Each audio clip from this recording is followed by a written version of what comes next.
Hello, seniors. So, this is the video that you have come to if you want my face telling you about Senior Exhibition in 2020 as opposed to just reading it. So, hopefully at this point you have you have that doc up or you've taken a look at it and you just maybe need a little extra clarification. Maybe it's easier for you to hear it coming from this portion of my face. So, I'm going to answer 3 questions in this video. First, why are we doing Senior Exhibition this way? 2, what exactly is it that you are expected to do? And 3, when exactly is it that you are expected to do it? So, first, why? Well, at Liberty, we didn't just ask you to do a senior exhibition to have a thing to do. We never do things just to do them. Hopefully, that's a lesson that you've learned over the course of your time with us.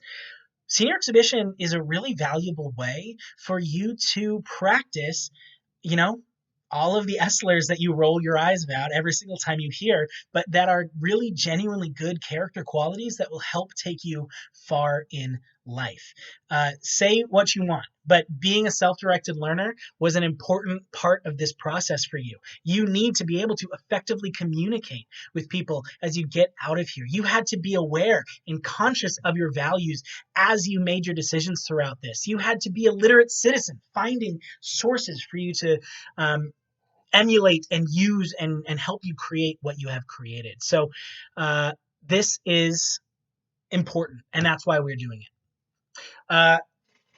The other half of why we're doing this is, you've done it already.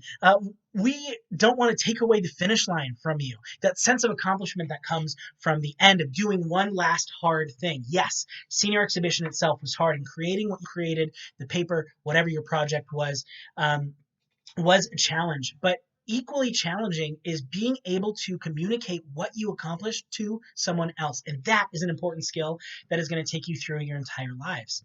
Additionally, it would almost feel like we're taking the rug out from some of you.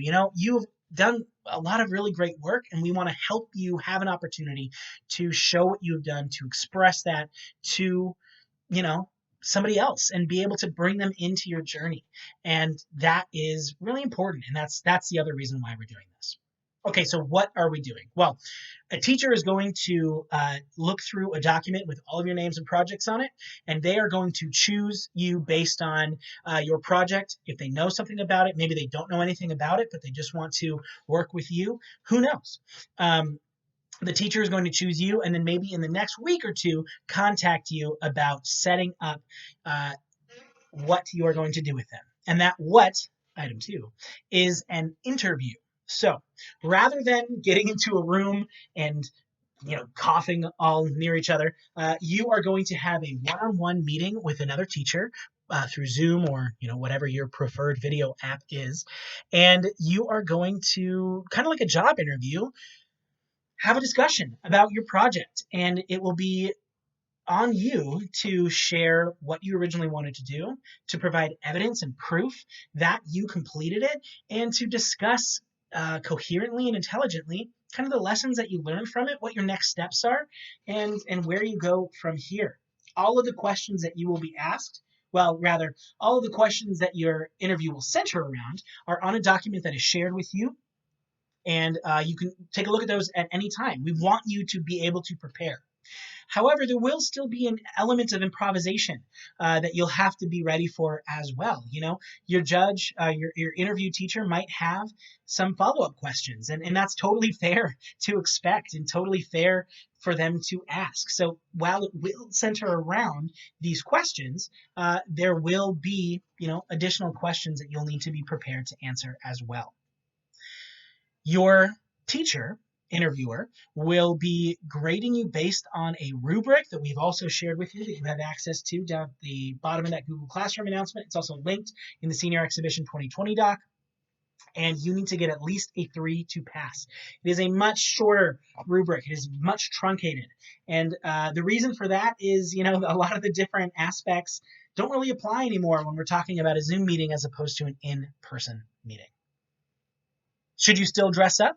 Should you still look your best? Should you maybe, like I did for this video, shave like you want to look good, even though, we're all in quarantine in our houses and can't really go out anywhere? Yes, absolutely, you should.